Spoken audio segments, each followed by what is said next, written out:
Bonjour, chers abonnés, frères et sœurs. Je suis dans la joie que nous nous retrouvons ce matin encore. Que la grâce et la paix de Dieu vous soient suffisants.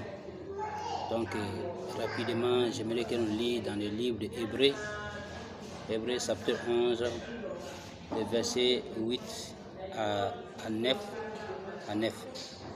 Donc, nous allons aller rapidement.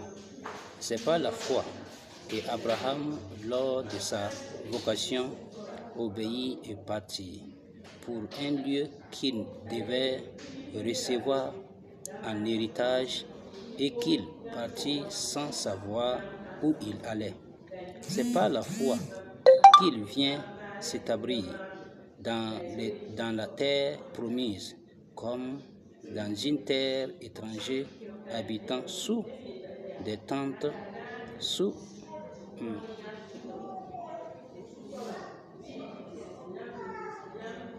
des tentes, ainsi que Isaac et Jacob, les conquéristes de la même promesse. Amen. Donc, frères et sœurs, ce que j'aimerais que nous puissions nous entretenir ce matin, c'est par rapport à ce passage. Et je voudrais vous faire comprendre que l'obéissance est quelque chose qui est important pour tout un chacun. Et c'est une langage de Morée qui dit « sacre d'amande ». C'est quelque chose qui est important. L'obéissance vaut mieux qu'un sacrifice. Et c'est pour dire que vous et moi, il y a un rôle que nous devons jouer qui est l'obéissance, que ce soit la parole de Dieu, que ce soit nos pères spirituels dans nos différentes églises, que ce soit nos parents biologiques. C'est important. C'est important pour nous d'obéir ce que nous dit de faire.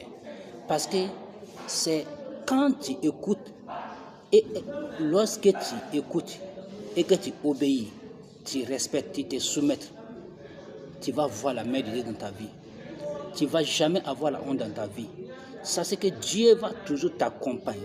Quelle qu'en soit la situation ou les épreuves que tu vas traverser, Dieu sera toujours avec toi. Seigneur Jésus-Christ t'accompagnera en tout succès et en toute sécurité. Mais maintenant, malheureusement aujourd'hui, ce qui nous manque aujourd'hui, c'est le manque d'obéissance. Vous voyez que c'est à cause de l'obéissance qu'Abraham a pu obtenir ses promesses. Dieu a dit à Abraham, lève-toi et va-t'en de ton pays, de ton patrie. Abraham s'est levé sans demander.